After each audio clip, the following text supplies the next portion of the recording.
viajantes da vida, seja bem-vindo, meu amigo, seja bem-vinda, minha amiga, às nossas reflexões.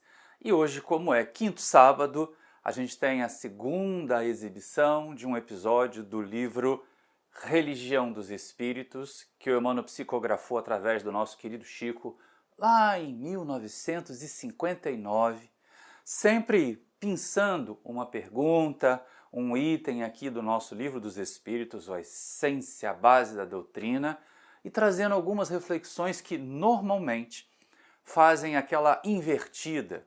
Normalmente na questão do Livro dos Espíritos se olha mais para fora e o Emmanuel traz a reflexão para dentro de nós.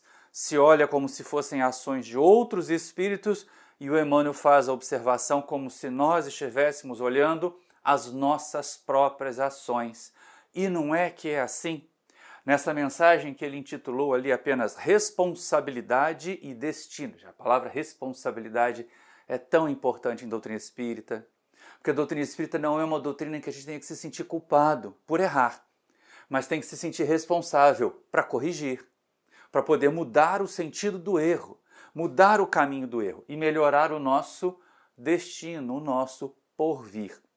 Então essa mensagem foi recebida no dia 15 de maio de 1959 e trata aqui da questão 470, já lá das ocupações dos espíritos, em que Kardec vai trazer para nós algumas reflexões interessantes. Mas antes disso, me fez lembrar ainda aqui no Livro dos Espíritos a questão 120, em que ele pergunta se todos os espíritos têm que passar pela fieira do mal para progredir.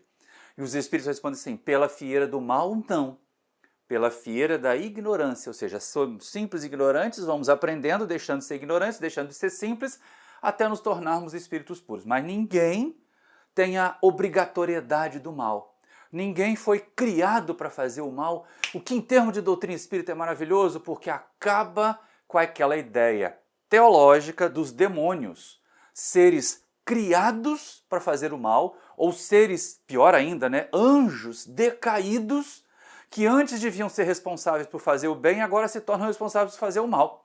Responsáveis, responsabilidade é o tema, responsáveis por fazer o mal. E não é assim. Já pensou que coisa perversa, meu amigo? Já pensou que coisa triste, minha amiga? Se algum de nós, de repente, fosse escolhido, eu criei para você ser o capeta, para você ser o perseguidor do fulano de tal. Já pensou? Claro, nos desenhos animados, a gente tem sempre aquela alegoria, Aparece um anjinho do lado de cá, com a mesma aparência da pessoa, porque mostra que somos nós mesmos, é um conflito interno, com a mesma aparência da pessoa dizendo, não erra, não faz isso. Aí aparece um capetinha com a mesma aparência da pessoa, só que pequenininho, dizendo, faz sim, é isso mesmo.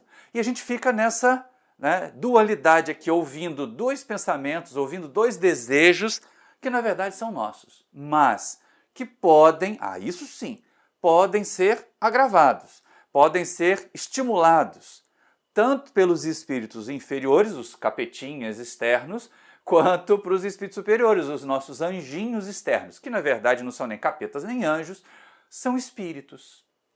Espíritos que ou já passaram pelo que nós passamos e sabem são superiores, os nossos benfeitores, ou estão aqui na mesma faixa que a gente, ou até inferiores, que não querem que a gente evolua.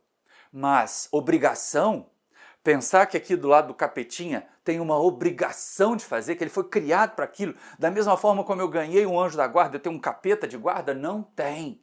Não pode ter, não seria justo isso, nem com esse ser, que foi criado assim, fadado a ser mal, nem conosco. Que simples e ignorantes começamos a ter logo esse ser fazendo esse troço para nós. Aí o que diz a questão 470, que é nessa hora que Kardec pergunta assim, tem missão do mal? Será que nós estamos fadados? É fatalidade ter que fazer o mal? Ter que fazer mau uso da inteligência, da força física, de tudo que nós temos, ou do lado espiritual, da inteligência, da capacidade de penetrar os nossos pensamentos e nos perturbar? Ninguém, vamos ver isso com aqui, a resposta que os espíritos dão para Kardec. Ninguém tem o dever, a tarefa, a responsabilidade de fazer o mal. Mas olha o que diz a questão 470. Os espíritos que ao mal procuram induzir-nos e que põem assim em prova a nossa firmeza no bem, procedem desse modo cumprindo missão E se é assim, cabe-lhes alguma responsabilidade? Gente, olha só, que coisa impressionante a pergunta do Kardec. Lembra, estamos no capítulo das ocupações, das missões e ocupações dos espíritos. E aí Kardec pergunta como era tradição do seu tempo achar que tinha espírito com a responsabilidade, com compromisso, com a tarefa de fazer o mal. E ele pergunta assim, mas se eles foram criados com a tarefa de fazer o mal, quer dizer, se eles têm o dever de fazer o mal, será que eles são responsáveis? Porque a gente entende também que sendo responsáveis pelo mal que nós fazemos ou pelo mal que se faz, nós vamos expiar esse mal. Esse mal vai ter consequências negativas para nós. Então são duas perguntas numa pergunta só. Primeiro, tem espírito criado para fazer o mal? Tem espírito que tem a missão de fazer o mal? Parece que a coisa está esquisita. E a segunda, que é tão complicada quanto, se eu tenho a tarefa de fazer o mal, eu vou ser responsabilizado? Eu vou ter que pagar por uma coisa que não estava na minha escolha? Aí os espíritos vão responder. Aí os benfeitores espirituais vão apresentar para nós uma resposta que é preciosa e que fecha lá com a questão 120, que ninguém tem que passar pela fieira do mal, só da ignorância. Dizem os amigos espirituais assim para Kardec: a nenhum espírito é dada a missão de praticar o mal. Aquele que o faz, fala por conta própria, sujeitando-se, portanto, às consequências. Pode Deus permitir-lhe que assim proceda para vos experimentar. Nunca, porém, lhe determina tal procedimento. Compete-vos, pois, repeli-lo. Aí a gente olha aqui agora a pergunta e a resposta e começa a entender. Eu já, para facilitar a vida, deixei marcadinho de amarelinho até para poder lembrar de falar, né? A nenhum espírito é dada a missão de fazer o mal. Quem faz o mal, faz porque escolheu. Faz porque se deixou induzir para fazer o mal. Não foi uma tarefa de Deus. Deus não dá a tarefa de fazer o mal, mas ele pode permitir. Mas por que permitiria, Maurício? Que Deus bom, alguns podem fazer essa cara piega, assim, que Deus bom é esse que deixa os espíritos nos tentarem? Que Deus bom é esse que permite que os espíritos atrasados venham nos perturbar, nós que somos tão bonzinhos, tão piedosos, bonzinho, piedosos, coisa nenhuma. Porque se é uma questão de sintonia, só tem espírito atrasado em volta da gente porque a gente é atrasado também. Então Deus permite para experimentar. Lembra que na pergunta, Kardec diz assim, eles têm a missão de fazer o mal para testar a nossa perseverança no bem? Está lá em cima. Aí os espíritos respondem, não, ninguém tem a missão de fazer o mal, mas Deus permite para nos experimentar, ou seja, para testar mesmo. Para ver se a gente já deu aquele passinho para fazer o bem. Já fez aquela escolha definitiva de não cair mais por aquele lugar. Porque de vez em quando a gente é soberbo, né? Eu já venci esse vício, já venci essa má tendência. Aí vai. O dia que fica mais invigilante, aparece ali a tentação e a gente cai de novo. Pensa bem como isso é frequente com o pessoal que resolve fazer aquelas dietas mirabolantes, que emagrece um montão, não faz reeducação alimentar. Aí a primeira vez que entra em depressão, a primeira vez que tem uma dificuldade grande, ataca uma bandeja de brigadeiro. Porque não se reeducou. Então, muitas vezes, a experiência ou a proximidade com espíritos maus vem para testar, para experimentar a nossa perseverança no bem. Aí, o nosso tema do Emmanuel não é responsabilidade e destino? Então, nós, encarnados, temos a responsabilidade de repelir a influência negativa, de não aceitar a sugestão negativa que o espírito atrasado faz para nós. Diz assim, meu amigo, nessa não cai mais não. E de vez em quando a gente tem que ter meio que essas conversas mesmo, essas DRs com os espíritos atrasados em volta da gente. Isso aí você está tentando, mas eu acho que eu não vou cair mais nisso não. Pelo menos eu estou consciente de que esse pensamento negativo, que esse pensamento invasivo apareceu aqui agora, pode ser sugestão de um espírito atrasado, aproveitando as minhas falhas. Se eu não tivesse aquele tipo de falha ainda, se eu não tivesse aquela inclinação infeliz ainda, eles não tentariam por ali. Essa é uma questão importante. Então tem a falha, é um alerta para eu saber que eu tenho a falha, mas cabe a mim repelir. Aí entra o Emmanuel. Aí o Emmanuel vai dar aquilo que eu falo, a invertida. E será que nós, aqui encarnados, temos a fatalidade de fazer o mal? Será que nós, aqui encarnados, que fomos colocados aqui para evoluir, que fomos criados por Deus simples e ignorantes, mas com o destino da perfeição, o destino da condição de espírito puro, quando estamos aqui na Terra, diante das circunstâncias, num meio adverso, será que a gente tem a obrigação de fazer o mal? Ou a tentação de fazer o mal é um teste para testar a nossa perseverança no bem? Presta atenção! Agora é o Emmanuel que vai conversar com a gente, ele diz assim: o Criador, que estabelece o bem de todos como lei para todas as criaturas, não cria espírito algum para exercício do mal. A criatura, porém, na terra ou fora da terra, segundo o princípio de responsabilidade, ao transviar-se do bem, gera o mal por fecundação passageira de ignorância, que ela mesma, atendendo aos ditames da consciência, extirpará do próprio caminho, em tantas existências de abençoada reparação, quantas se fizerem indispensáveis. Aí é que é essa colocação interessante. Começa com Emmanuel fazendo coro com os espíritos. Nenhum espírito foi criado para fazer o mal. Deus não cria espíritos para fazer o mal, para praticar o mal. Mas, aí vem o Emmanuel, a criatura na Terra ou fora da Terra, porque de vez em quando a gente acha que mal são só os espíritos desencarnados, né?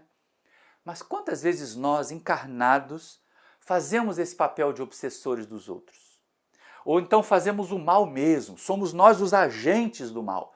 Então o Emmanuel diz assim, ó, a criatura na Terra ou fora da Terra, tá? Segundo o princípio de responsabilidade, ou seja, eu escolhi, eu tenho livre-arbítrio. Cheguei na fase humana da evolução, eu tenho livre-arbítrio. Então eu escolhi, uma vez que eu escolhi, eu fico em curso na lei de responsabilidade.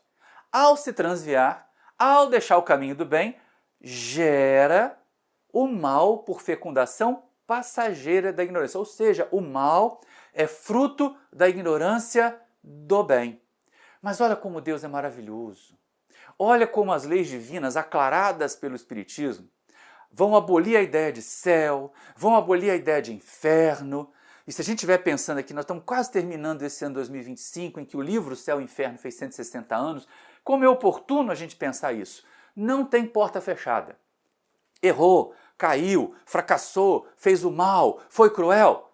Tudo bem, vai arcar com as consequências dolorosas, mas vai ter várias e várias existências de reparação, tantas quantas forem indispensáveis para a gente, faxinar o ser interior que nós somos e nos tornarmos espíritos puros. Por isso que quando chega na condição de espírito puro, não interessa, gente. Não interessa se foi canibal, se foi um genocida. Chegou à condição de espírito puro, ele já limpou todo esse passado.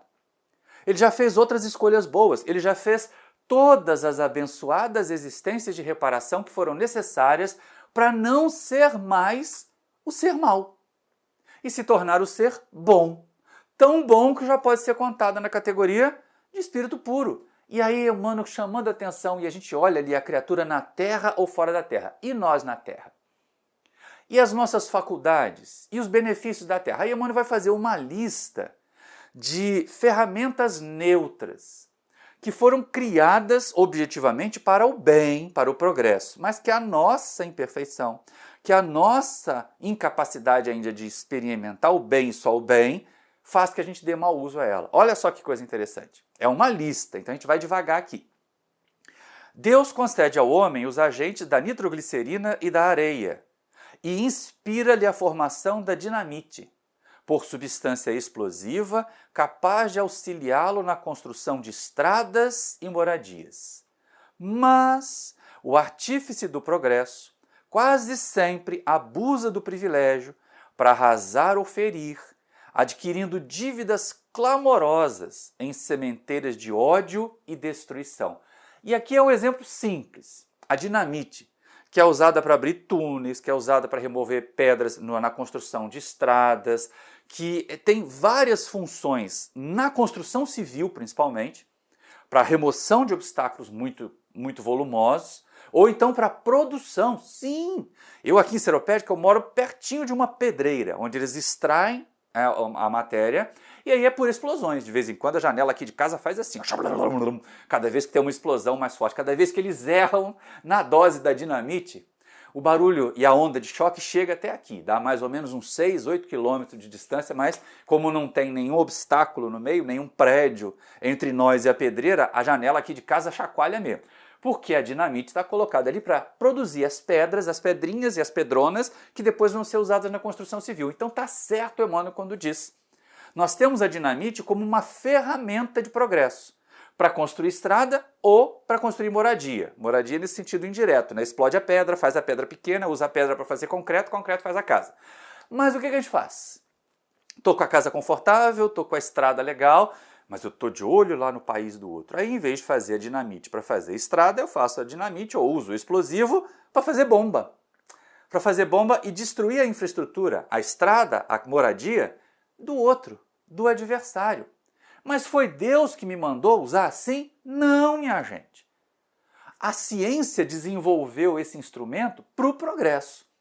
A nossa incompetência, a nossa maldade intrínseca, aí, aqui é de encarnado, é espírito na Terra. A nossa maldade intrínseca é que faz a gente usar para o mal. E aí o Emmanuel diz assim, adquire dívidas clamorosas. Se complica toda vez que a gente usa para o mal uma ferramenta que foi desenvolvida para o bem, a gente se compromete num processo expiatório. Se compromete em ter, aproveitando de novo a referência do céu e inferno, né? Se compromete a ter que ter o despertar da consciência, que é o arrependimento. Se compromete a expiar a falta, ou seja, sentir em nós mesmos o impacto do mal que nós praticamos.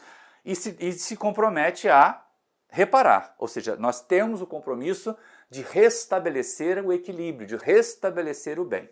Mas olha como é que a lista do Emmanuel vai adiante. Agora as mais variadas, mais simples aqui da Terra mesmo, tá? Empresta-lhe a morfina por alcaloide beneficente, a fim de acalmar-lhe a dor. Entretanto, enfermo amparado, em muitas ocasiões escarnece do socorro divino, transformando-o em corrosivo entorpecente das próprias forças, com que prejudica as funções de seu corpo espiritual em largas faixas de tempo. Galardoa-o com o ferro por elemento químico flexível e tenaz, de modo a ajudá-lo na indústria e na arte. Todavia, o servo da experiência, em muitas circunstâncias, converte-o, o ferro, no instrumento da morte, a desajustar-se em compromissos escusos que lhe reclamam agonia e suor em séculos numerosos. Gente, olha que coisa interessante. Ali é uma substância química que tem efeito analgésico, que alivia a dor, que os pacientes de câncer precisam, principalmente os que estão lá na fase terminal, que tendem a sentir muitas dores. É o único remédio, ou é a única substância que dá um alívio significativo a esse estado de dor. Mas o que a gente faz? Passou a dor, mas deu um barato, deu uma sensação diferente, eu quero mais, eu quero mais, eu quero mais. E aí muitos transformam a morfina ou seus derivados em entorpecente e passam a se drogar por aí e viram verdadeiros farrapos humanos por aí. Então já se compromete em largas faixas de sofrimento, né? E pior, adoecendo o corpo espiritual também, deformando o perispírito também. Isso é que é grave. E com relação ao ferro, gente, o mesmo ferro que faz o vergalhão ou que faz a coluna que mantém um prédio em pé, uma ponte sustentada, pode ser usado para fazer uma espada. Pode ser usado para fazer uma arma de fogo, um revólver. Pode ser usado para fazer um canhão. É o mesmo ferro.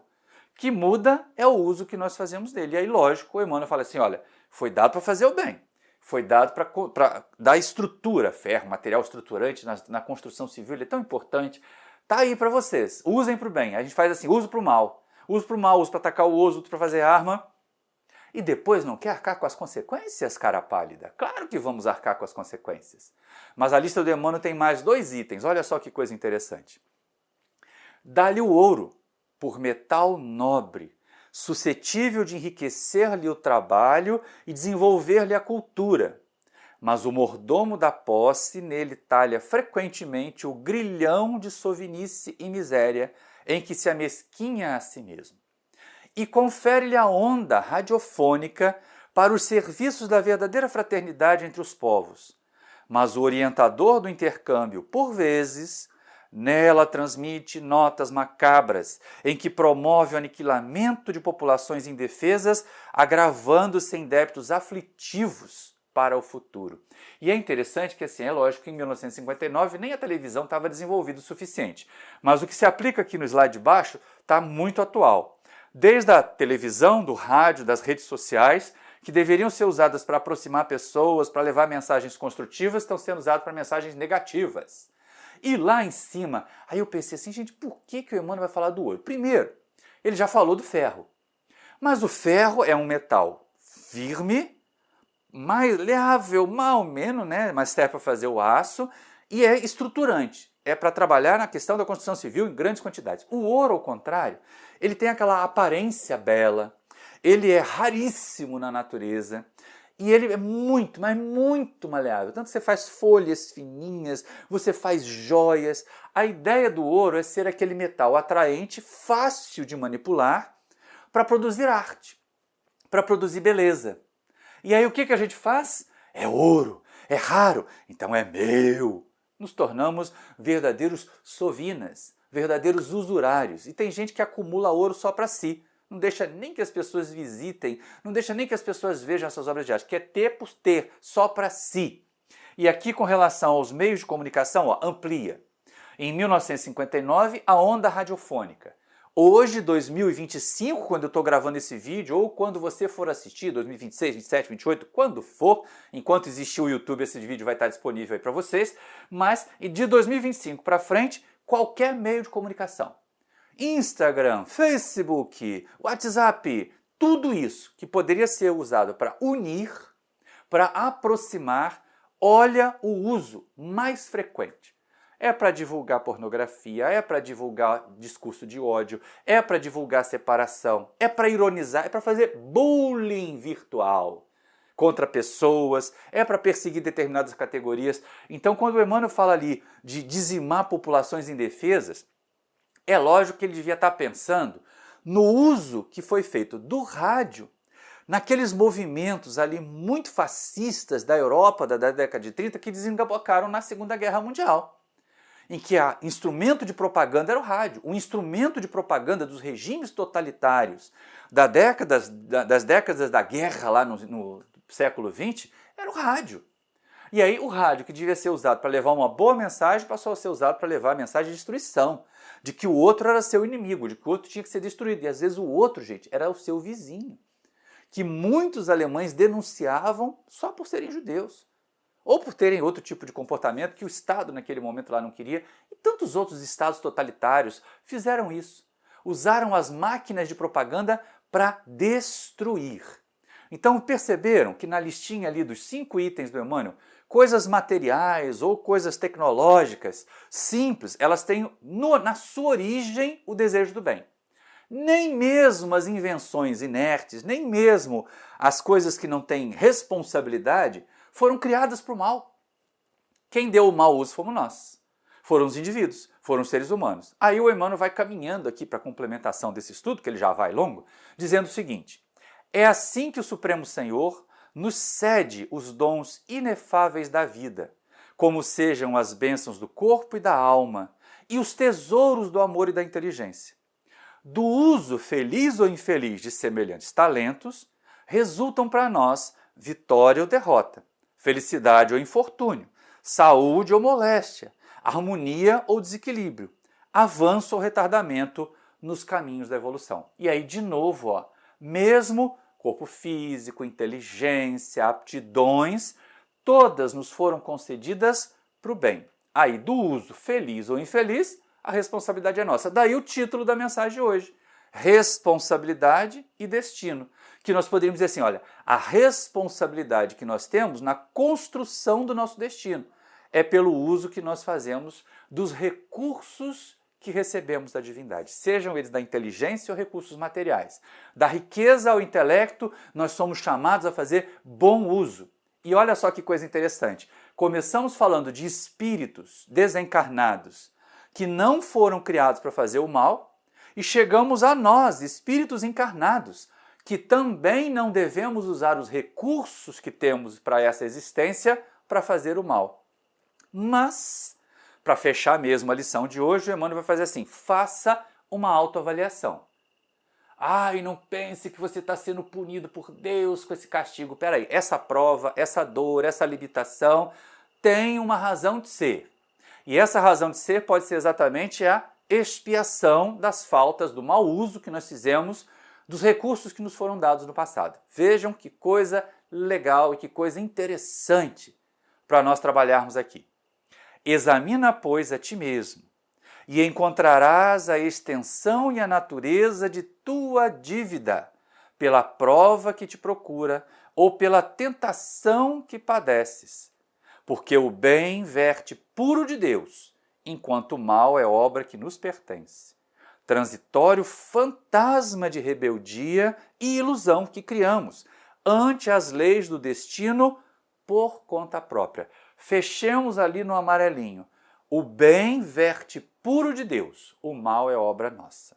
O mal é obra que nos pertence. Então, se a gente estiver passando por momentos difíceis, pode ser que nós hoje estejamos colhendo a semeadura que fizemos no passado, mas sempre será responsabilidade nossa. São os males, as dores, as dificuldades, os erros, são o que ele chama de fantasmas transitórios de rebeldia. Mas eles vão passar. Nós vamos acordar. Nós vamos sair da fieira da ignorância mais sábios. E mais sábios nós vamos fazer menos mal. Então eu espero que, sem ficar preocupado com o obsessor que me persegue, com o capetinha que fica sugerindo coisas negativas do lado de cá e o anjinho que fica sugerindo coisas positivas do lado de lá, a gente tome a decisão de não fazer o mal, mesmo tendo a oportunidade de fazer o mal, porque isso é até mais nobre. Porque quando eu não tenho oportunidade de fazer o mal, não tem nem vantagem de ser bom, né? Mas quando você pode fazer o uso errado e faz o uso certo, aí a gente está crescendo, aí a gente está melhorando. Então eu espero que você tenha gostado da reflexão do Emmanuel de hoje, é dele, é do Livro dos Espíritos. A gente está aqui assim, sendo apenas um intermediário, um veículo, um refletidor dessas mensagens, mas é muito bom aprender junto com vocês. Então eu espero que vocês tenham gostado. Se gostaram e não é inscrito no canal ainda, se inscreve aí. Acione o sininho para receber as notificações dos vídeos de sábado, das lives de terça-feira. E também, se puder, se quiser, deixe o seu like, concordando conosco, ou se discordou, deixe o dislike, mas comente aí embaixo. Aproveita que tem esse espaço de comentários aí para a gente poder criar essa interação e eu saber como é que o nosso trabalho está chegando até você. Desde já, muito obrigado e até o próximo vídeo!